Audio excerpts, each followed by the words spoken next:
Hello and welcome to another episode of our three-part series on the miracle weight loss medication everyone is talking about. I'm Zachary Rios, your go-to guide for all things health and wellness. I'm an adult gerontology primary care and addiction treatment nurse practitioner practicing right here in New Jersey and Pennsylvania. In our last episode, we kicked things off with Zepbound. If you missed it, go check it out. Today we're diving into part 2 of this series, and you guessed it, we're talking Ozempic.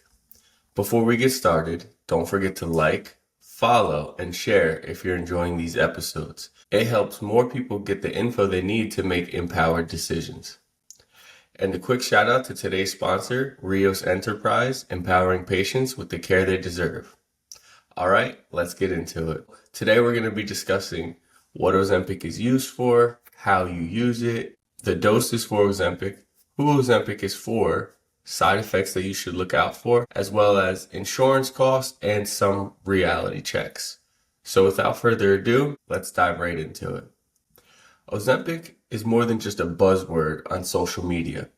It's the brand name for a medication called semaglutide, and it belongs to a class of meds called a GLP-1 receptor agonist. I know that sounds super technical, but here's the simple version. GLP-1 is a hormone that's naturally made in the body and regulates your blood sugar. It tells your brain you're full and slows down how fast your stomach empties the food.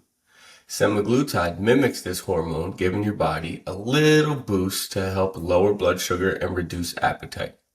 It's like your pancreas and your brain had a productivity meeting and decided to work smarter, not harder. Who doesn't love that?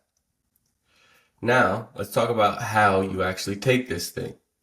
Just like Zepbound, Ozempic is a once-a-week injection, just little shot once a week every 7 days. It comes in a pen, and you can inject it under your skin, usually into the belly, the thigh, or the upper arm. You can do it yourself at home, and it's pretty easy, user-friendly, and once you get a hang of it, you won't even realize that you're giving yourself a shot once a week. Just make sure you rotate those sites so that you avoid any irritation. Just like Zepbound, with Ozempic, you want to start low and slow. You don't start at high doses right out the gate. Your body needs to adjust to these doses to help reduce any efforts of nausea, vomiting, diarrhea, things of that nature. And here's a breakdown on the dosing guide. To start, for the first 4 weeks, you'll be on 0.25 milligrams. Then you can go up to 0.5 milligrams. If needed, you can increase to 1 milligram and even 2 milligrams depending on how you're doing with blood sugar and weight loss goals. Remember, low and slow, not only does it keep you happy, but it also keeps those side effects down. Who's Ozempic for? Originally, when it was FDA approved, Ozempic was approved to treat strictly type 2 diabetes, and it's really effective at lowering your blood sugar levels.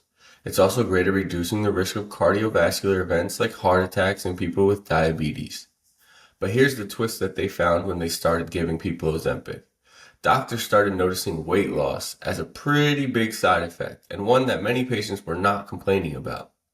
That led to the development of Wegovy, which is semaglutide, but approved specifically for chronic weight management. So yes, if you've heard of people using Ozempic just for weight loss, they might be using it off-label, meaning it's not officially FDA approved for that use, but it is prescribed anyway. Remember that it does have a direct effect on your blood sugar, so you need to be monitoring for some of those signs and symptoms of low blood sugar. Cold, clammy, things of that nature.